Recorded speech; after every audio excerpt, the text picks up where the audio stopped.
Hello friends, welcome back to our channel Gana's kitchen.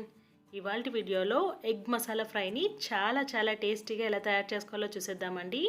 ఉడికించిన కోడిగుడ్లతో ఏదైనా ఒక మంచి టేస్టీ రెసిపీ మీరు ట్రై చేయాలనుకుంటే దీన్ని తప్పకుండా ట్రై చేసి చూడండి. రైస్ రోటీస్లో కూడా చాలా బాగుంటుంది. మరి దీని తయారీ విధానం ఏంటో చూసేద్దామా.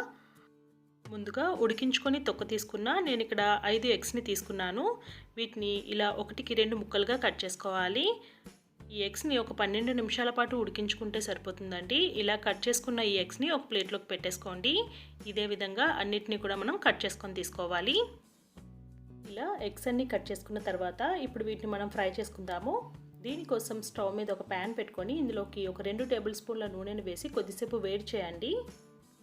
నూనె మరీ వేడిగా అవ్వకూడదండి. లైట్గా వేడెక్కిన తర్వాత ఇందులోకి చిటికెడు పసుపు, అలాగే చిటికెడు కారం, కొద్దిగా ఉప్పు కూడా వేసుకొని ఒకసారి కలుపుకోండి.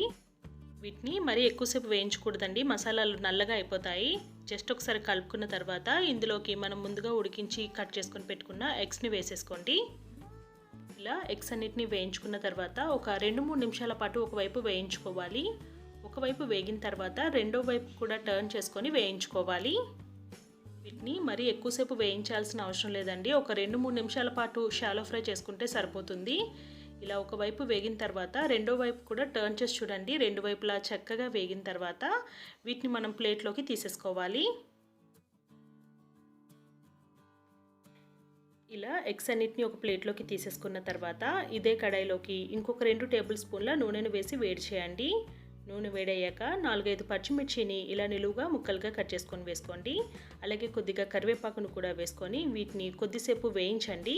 పచ్చిమిర్చి కరివేపాకు కొద్దిసేపు వేగిన తర్వాత ఇప్పుడు ఇందులోకి ఒక మీడియం సైజ్ ఉల్లిపాయను ఇలా పేస్ట్ చేసుకొని వేసుకొని లో ఫ్లేమ్ మీద పెట్టి ఒక 5 నిమిషాల పాటు వేగనివ్వండి. ఇందులో ఉండే వాటర్ మొత్తం మిగిలిపోయి ఇది దగ్గరగా అయ్యేంత వరకు వేయించుకుంటే సరిపోతుంది.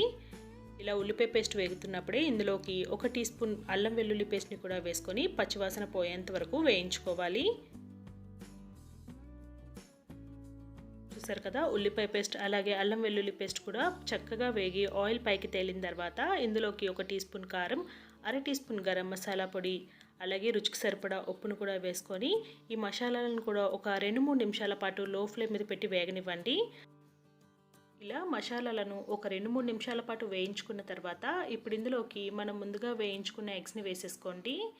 ఎగ్స్ వేసిన తర్వాత ఎక్కువసేపు వేయించాల్సిన అవసరం లేదండి, ఎందుకంటే మనం ముందే ఎగ్స్ని వేయించుకున్నాం కనుక ఒక 2-3 నిమిషాల పాటు లో ఫ్లేమ్ మీద వేయించుకుంటే సరిపోతుందండి. ఇలా ఒక 2 నిమిషాల పాటు లో ఫ్లేమ్ మీద మగ్గించుకున్న తర్వాత ఇప్పుడు స్టవ్ ఆఫ్ చేసుకొని ఆఖరిగా సన్నగా కట్ చేసుకున్న కొంచెం కొత్తిమీరను వేసి ఒకసారి కలుపుకొని సర్వ్ చేసుకుంటే ఎంతో టేస్టీగా ఉండే ఎగ్ మసాలా ఫ్రై రెడీ అయిపోయిందండి. మీరు కూడా ఒకసారి తప్పకుండా ట్రై చేసి చూడండి. ఎగ్స్ని ఉడికించుకొని ఉంచుకున్నామంటే ఒక 5 నిమిషాల్లోనే చాలా ఈజీగా ప్రిపేర్ చేసుకోవచ్చు. మీరు కూడా ఒకసారి తప్పకుండా ట్రై చేసి మీకు ఎలా కుదిరింది అన్నది మీ అమూల్యమైన ఫీడ్బ్యాక్ని మాతో కామెంట్స్లో తెలియజేయండి. మీకు కనుక ఈ వీడియో నచ్చినట్టయితే ప్లీజ్ లైక్ చేసి షేర్ చేయండి. మరిన్ని టేస్టీ రెసిపీస్ కోసం గనాస్ కిచెన్ ఛానల్ని సబ్స్క్రైబ్ చేసుకొని పక్కనే ఉన్న గంట సింబల్ని యాక్టివేట్ చేసుకోండి. దీనివల్ల మేము పెట్టే లేటెస్ట్ వీడియోస్ అన్నీ మీకు నోటిఫికేషన్గా వచ్చేస్తాయి. Thank you for watching this video.